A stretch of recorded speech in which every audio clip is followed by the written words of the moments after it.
एक नया ट्रेंड चला है कि यदि कोई कार्यक्रम हो तो भाई नहीं जाना है, खासकर जरा मर्द वगैरह आ रहा है तो आपको नहीं जाना है।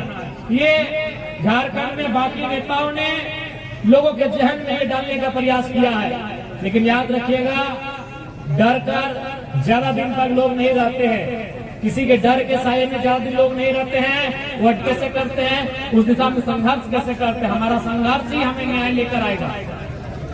और आज अभी सुनने में आया मांडू, यानी ये जो मांडू विधानसभा के हैं, यहाँ के स्थानीय विधायक शायद उनका जो आवास है 400-500 मीटर की दूरी में यही है। आज आप कहीं चले जाए, हम बार बार यही बात को कहते हैं कि विस्थापन की समस्या एक क्षेत्र की नहीं है, विस्थापन की समस्या पूरे राज्य की है, राज्य स्तरीय है। अब सवाल है कि हम उनका उस दिशा में कार्य है। और कल उन्होंने बहुत मेहनत किया था, उनके समर्थकों ने मेहनत किया था, लोगों को जाके घर घर जाकर उन्होंने बहुत मेहनत किया था डराने धमकाने का कि इस कार्यक्रम पर कोई नहीं आए। बिल्कुल, अरे हम स्वयं कहेंगे इस कार्यक्रम पर लोग नहीं आते। अगर आप इनकी समस्याओं का समाधान करते हैं, यदि आप इनकी आवाज को कंपनियों के खिलाफ जाकर कहते हैं, तो ये कार्यक्रम होने की आवश्यकता ही नहीं थी। आपने खोट दी, आपके क्रियान्वयन कार्यक्रमों में खोट दी, तभी जाकर जनता ने आज एकजुटता का परिचय दिया है, आज एक सभा का परिचय दिया है, कल कोई आंदोलन का भी परिचय देंगे। बिल्कुल इस बात को आप याद रखें, यही है। आज आप कहीं चले जाए, हम बार बार यही बात को कहते हैं कि विस्थापन की समस्या एक क्षेत्र की नहीं है, विस्थापन की समस्या पूरे राज्य की है, राज्य स्तरीय है। अब सवाल है कि हम उनका उस दिशा में कार्य कैसे करते हैं, उस दिशा में संघर्ष कैसे करते हैं। हमारा संघर्ष ही हमें न्याय लेकर आएगा। और आज अभी सुनने में आया मांडू, यानी ये जो मांडू विधानसभा के हैं, यहाँ के स्थानीय विधायक शायद उनका जो आवास है 400-500 मीटर की दूरी में है। और कल उन्होंने बहुत मेहनत किया था, उनके समर्थकों ने मेहनत किया था, लोगों को जाके घर घर जाकर उन्होंने बहुत मेहनत किया था डराने धमकाने का कि इस कार्यक्रम पर कोई नहीं आए। बिल्कुल, अरे हम स्वयं कहेंगे इस कार्यक्रम पर लोग नहीं आते। अगर आप इनकी समस्याओं का समाधान करते हैं, यदि आप इनकी आवाज को कंपनियों के खिलाफ जाकर कहते हैं, तो ये कार्यक्रम होने की आवश्यकता ही नहीं थी। आपने खोट दी, आपके क्रियान्वयन कार्यक्रमों में खोट दी, तभी जाकर जनता ने आज एकजुटता का परिचय दिया है, आज एक सभा का परिचय दिया है, कल कोई आंदोलन का भी परिचय देंगे। बिल्कुल इस बात को आप याद रखेंगे। एक नया ट्रेंड चला है कि यदि कोई कार्यक्रम हो तो भाई नहीं जाना है, खासकर जरा मर्द वगैरह आ रहा है तो आपको नहीं जाना है। ये झारखंड में बाकी नेताओं ने लोगों के जहन में डालने का प्रयास किया है, लेकिन याद रखिएगा डर कर ज्यादा दिन तक लोग नहीं रहते हैं। किसी के डर के साये में ज्यादा दिन लोग नहीं रहते हैं। वह डर का साया समाप्त होता है और वह डर का साया जनता समाप्त करेगी। इस बात को आप बिल्कुल नोट कर लीजिएगा। स्थानीय विधायक जी आपसे हम स्पष्ट कहेंगे, जो आपने कल मेहनत किया है अच्छा बात है, जितना आपने मेहनत किया वो भी अच्छा बात है, लेकिन यदि वही मेहनत अगर आप सार्थक रूप से लोगों के हितार्थ के लिए, हक अधिकार के लिए करते, तो शायद आज इसकी आवश्यकता नहीं पड़ती। तो इसलिए अब ये जनता जनार्दन को भी तय करना है कि आज वो किन के भरोसे इस आंदोलन की अगुवाई करेंगे, वो किन के नेतृत्व में, वो किन के साथ होकर इस आंदोलन को लड़ेंगे और अपने हक अधिकारों की रक्षा करेंगे। अब ये आज जनता को तय करना होगा। आज 25 साल हमारे झारखंड को बना हुआ 25 साल हुआ, 26 साल में हम लोग प्रवेश कर गए हैं, लेकिन परिस्थितियां जस की तस। इसका कारण यही है कि हमारे लिए हमारे जो असल मुद्दे हैं, हमारी जो असल समस्याएं हैं, उन पर बात करने वाला कोई नहीं। आज सड़क, पानी, जो सुविधाएं हैं उससे कई महत्वपूर्ण है यहाँ विस्थापन की, यहाँ कंपनियों के जो प्रदूषण, जिसके कारण हमारा उम्र, हमारी समय सीमा दिन प्रतिदिन कम होती जा रही है। आप किसी गांव से अपने शहर की तुलना करिए, वहाँ के जो बुजुर्ग हैं और आपके जो बुजुर्ग हैं उनके बीच एक तुलनात्मक अध्ययन करिए कि वो किस प्रकार जीते हैं उनकी आयु आज किस प्रकार है और आज आपके नगर क्षेत्र शहर क्षेत्र की परिस्थिति क्या है। आप स्वयं आकलन करें, देखिए इन पेड़ों को। पेड़ के बारे में कहा जाता है कि एक पेड़ कई प्रकार के गैसों को अपने अंदर सोखने का कार्य करती है। आज देखिए पेड़ों की स्थिति क्या है, काले काले पेड़ बता रहे हैं यहाँ के लोगों का जीवन का स्तर क्या है। बिल्कुल ये घोर उल्लंघन है।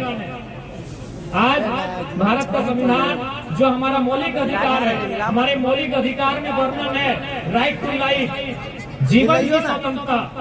तो जीवन की स्वतंत्रता मतलब प्रदूषण से अगर हम बीमार हो रहे हैं, उस प्रदूषण से अगर हम पीड़ित हो रहे हैं, तो वह प्रदूषण से पीड़ित होना, प्रदूषण से बीमार होना भी कहीं न कहीं हमारे जीवन की स्वतंत्रता पर आघात करता है। तो आज यदि लोकतांत्रिक व्यवस्था पर कोई चोट पहुंचा रहा है, मौलिक अधिकारों पर कोई चोट पहुंचा रहा है, तो आज कंपनी की गलत नीतियां हैं, कंपनी के गलत कार्यक्रम है, कंपनी की मनमानी है। लेकिन कितना दुर्भाग्य की बात है, कितना आश्चर्यजनक बात है कि जब इन्हीं विषयों पर आंदोलन होता है तो जो वो तमाम अधिकारी, चाहे वो डीसी रहे या एसपी रहे, जो कहते हैं कि हम संविधान की शपथ लेकर आए हैं, वो साथ इनका देते हैं और वो लाठी डंडा रेतों पर बरसाने का काम करते हैं। हमें सोचना होगा कि आज लोकतांत्रिक स्तर को हम कहाँ लेकर जा रहे हैं।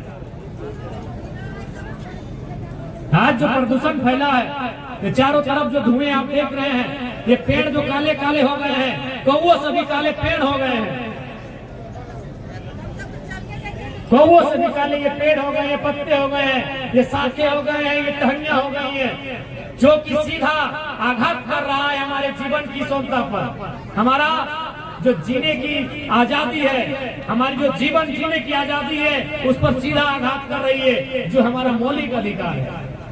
लेकिन बताइए, इस पर कोई बोलने वाला नहीं, इस पर कोई सुनने वाला नहीं, केवल किताबों में, केवल कागजों में। और एक बात आपको मैं बता दूं, मैंने तो मुख्यमंत्री की बात कही थी। विधानसभा में एक स्पीकर भी होते हैं जो विधानसभा के प्रोटोकॉल के हिसाब से मुख्यमंत्री से भी ऊपर होते हैं। विधानसभा के बाहर मुख्यमंत्री बड़े हैं, उनके पास पूरी शक्तियां हैं, वो सारी शक्तियां उनके अनुसार चलेंगी। लेकिन विधानसभा के अंदर सबसे सुप्रीम कोई होते हैं तो स्पीकर होते हैं, क्योंकि मुख्यमंत्री को भी अगर कुछ कहना होता है ना तो खड़ा होकर कहते हैं। यानी स्पीकर का मैंने इसलिए नाम लिया कि धनबाद में कुछ विषय विधानसभा के अंदर रखे गए थे, प्रदूषण को लेकर और ओबीडम को लेकर। उस पर माननीय अध्यक्ष महोदय ने एक कमेटी बनाई, उस कमेटी में 7 विधायकों को रखा गया। उसके बाद भी समस्याएं की जैसी की तैसी। स्पीकर जो विधानसभा को संचालन करते हैं, विधानसभा के भीतर के कैप्टन है, who is the leader of inside of assembly, अंदर के जो कैप्टन है, विधानसभा के संचालन के जो कप्तान हैं, जिनके कहने से विधानसभा संचालित होती है, उस शख्स ने एक समिति बनाई और उस समिति को पूर्वांचल के क्षेत्रों में विजिट करने के लिए भेजा कि आप जाइए और कहां लोगों की समस्याएं हैं, प्रदूषण को लेकर समस्याएं हैं, कंपनियों के द्वारा जो ओबीडम किया जा रहा है, वो जबरन उनकी जमीनों पे किया जा रहा है। लेकिन रिपोर्ट गया, अब पता नहीं रिपोर्ट में कितनी पारदर्शिता है। ये जो 7 विधायक जिनको चुना गया था, वे लोग जाके उन दलालों के साथ कहीं चाय पानी पीकर रसगुल्ला तक खाने नहीं पहुंच गए, ये हमें संदेह है। ये हमारे राज्य की सच्चाई है। सोचिए, जिनको हम मानते हैं कि यार सीएम सुपर होता है, स्पीकर ऊपर होता है, आज उनके निर्णयों की धज्जियां उड़ाई जा रही है इस राज्य में। तो सोच के देखिए, अवैध पूंजी वाले कितने सुप्रीम है इस राज्य में। माफिया लोग, अवैध रूप से पैसे कमाने वाले लोग, अवैध रूप से फैक्ट्रियां चलाने वाले लोग आज हमारे राज्य में कितनी पकड़ रखते हैं, कितना वर्चस्व रखते हैं। आप ये अंदाजा लगाइए कि अध्यक्ष महोदय ने टीम बनाई, उस टीम में के गांव जाने के बाद भी समस्याएं वही है, वही ओबीडम किया जा रहा है, वही रेतों की जमीन पर जबरन कोयला खनन किया जा रहा है, वही प्रदूषण उनके घरों में छोड़ा जा रहा है, उनके गांव काले, उनके जंगल काले, उनके पेड़ पौधे काले, कोई एक्शन नहीं। आप किस पे उम्मीद रखेंगे? नहीं रखना है। किस पे उम्मीद रखेंगे? मुख्यमंत्री ट्वीट करते हैं, उपायुक्त ट्वीट को जो संज्ञान में लेते हैं, उसके बाद भी प्रदूषण छोड़ा जा रहा है। इतना कमजोर स्टेट तो नहीं होना चाहिए। अरे आप दिसम गुरु शिबू सोरेन के बेटे हैं, दिसम गुरु का नाम उनका कार्य कोई भूल गए हैं शायद। ये हमें लगता है क्योंकि ये होता है अगर एक पीढ़ी संघर्ष करती है तो शायद दूसरी पीढ़ी नहीं करती है, तो मुख्यमंत्री ने संघर्ष को नहीं देखा है। आश्चर्यजनक है, आश्चर्यजनक है कि मुख्यमंत्री के कहे अनुसार भी जो कहते हैं उसका भी अनुपालन नहीं हो रहा है, उनके निर्देशों का अनुपालन नहीं हो रहा है। कहां से हिम्मत है? तो हिम्मत है भाई, हिम्मत किनको है? अंचल अधिकारी को है, बड़ा बाबू को है, अफसरों को है, खुला छूट है कलेक्शन करने का, खुला छूट है। सच्चाई है कि सब कुछ चोर नहीं बताइए, उन्होंने निर्देश दिया है, माननीय मुख्यमंत्री महोदय ने निर्देश दिया है, माननीय विधानसभा अध्यक्ष महोदय ने कमेटी का निर्माण कराया है। उसके बाद भी अगर समस्याएं नहीं समाधान हो पा रही है, अगर उसके बाद भी लोगों के प्रॉब्लम्स खत्म नहीं हो पा रहे हैं, उसके बाद भी अगर माफिया उनके वर्चस्व स्थापित कर रहे हैं, तो भाई कहीं ना कहीं आज या तो सवाल ये खड़ा होता है कि लोकतांत्रिक मूल्यों का अर्थ नहीं रहा, या तो दूसरा सवाल ये खड़ा होता है कि जिनको जिम्मा दिए हैं लोकतांत्रिक मूल्यों के संचालन का, वे कमजोर लोग हैं। या तो लोकतांत्रिक व्यवस्थाओं पे सवाल खड़ा होता है, या तो इनकी कमजोरी पे सवाल खड़ा होता है। ये हकीकत है। बहुत सारे सरकार के समर्थक हैं, तो आप भी चीजों को जानिए। बिल्कुल आज के डेट में यदि दो गांव वाले मंगरू और झगरू का झगड़ा होगा तो न्याय की उम्मीद है। जिस दिन किसी वीआईपी पर्सन से आपका सामना होगा, न्याय की उम्मीद नहीं है। नहीं है भैया, सही है, सही है बात। अभी हमने डीसी को दिया है, एसपी को दिया है, वो नहीं सुन रहा है मेरा। ठीक है काको, क्या है हल्ला कर रहे हैं? वो नहीं सुन रहा है मेरा। नहीं सुन रहा है तो ये गांधी का देश है, ये भगत सिंह का देश है। आपको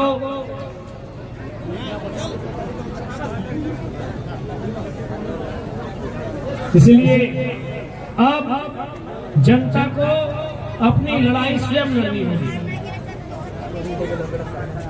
अब एक आम व्यक्ति को अपनी लड़ाई स्वयं लड़नी होगी, कई आम व्यक्तियों के सहयोग से लड़नी होगी। क्योंकि मैंने जो उदाहरण आपको बताया, इसको आप भी जानते हैं, इसको आपने भी अखबारों के माध्यम से पढ़ा होगा, डिजिटल मीडिया के प्लेटफॉर्म में जाकर आपने देखा होगा।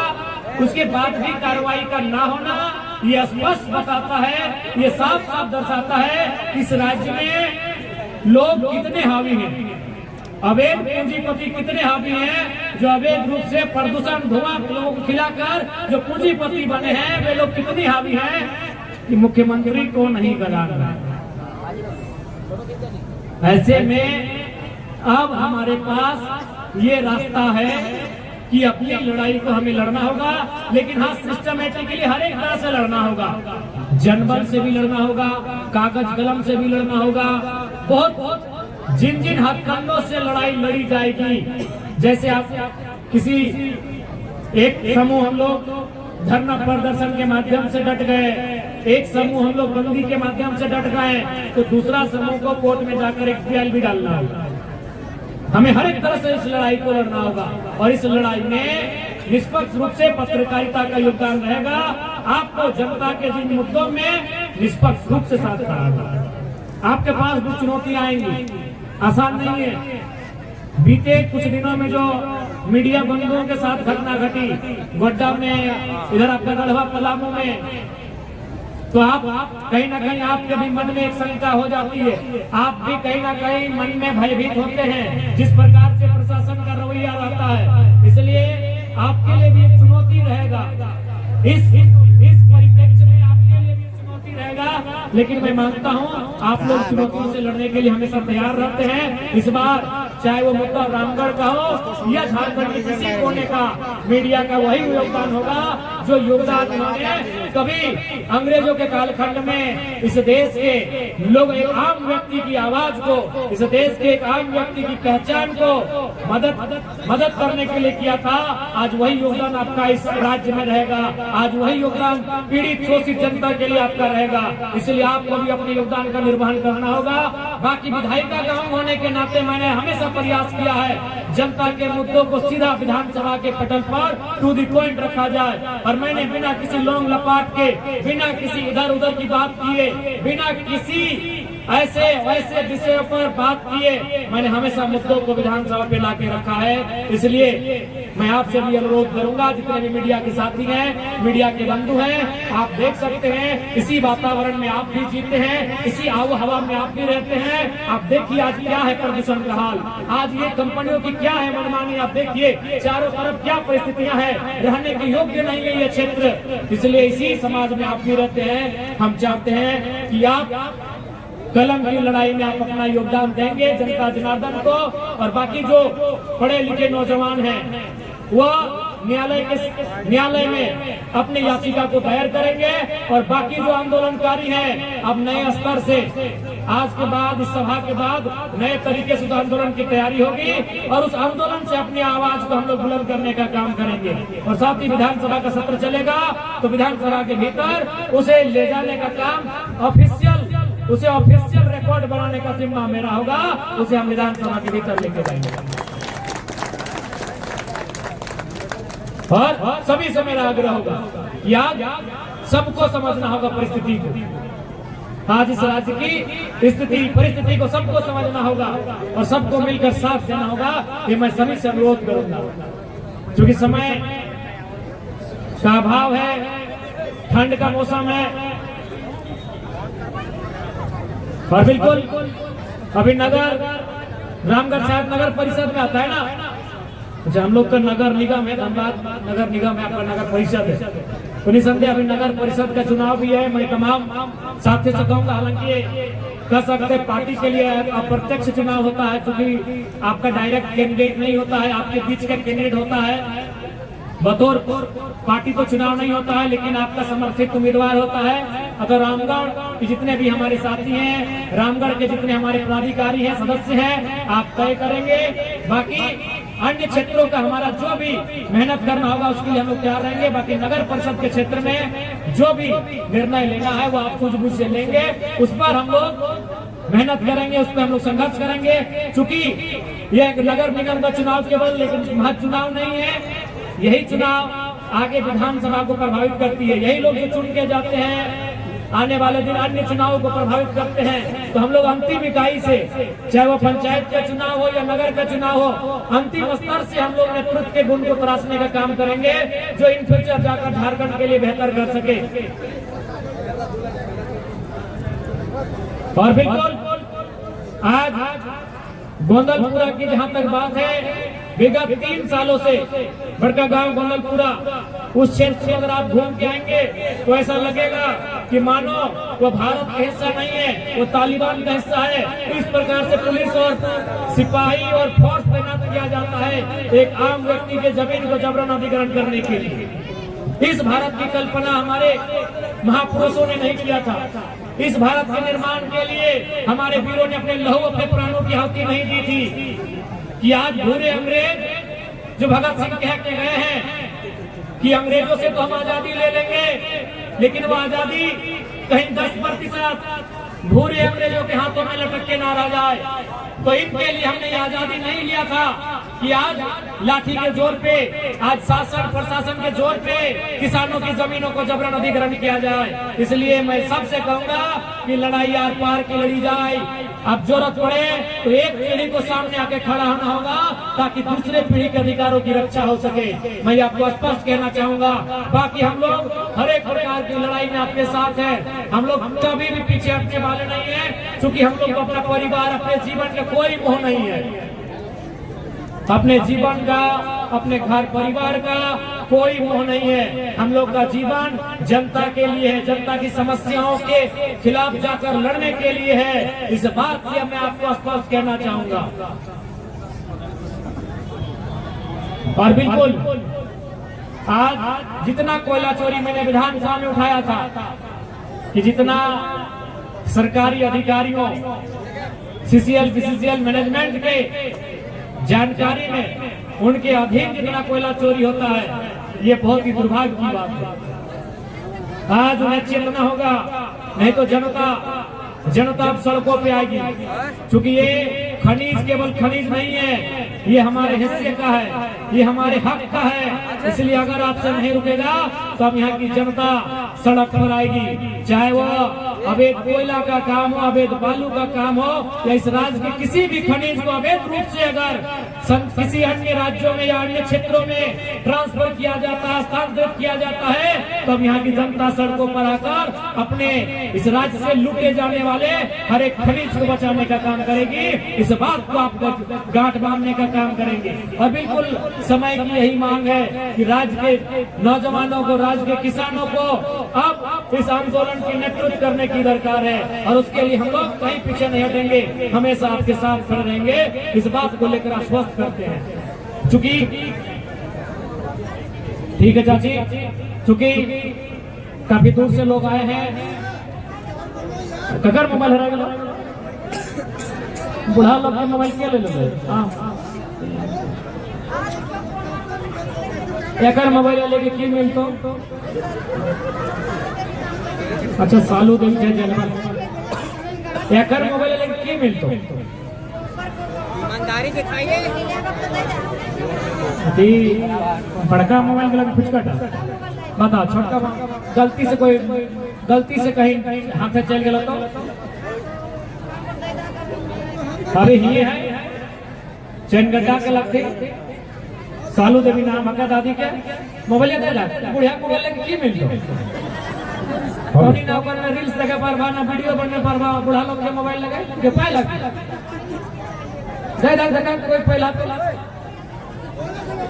गलती से लगते हम दीदी से बसन कर ना अपने ऐसा थोड़ी करते, गलती से चले छोटे मोबाइल होते देखिए अगर गलती से चल गया दे दादी दे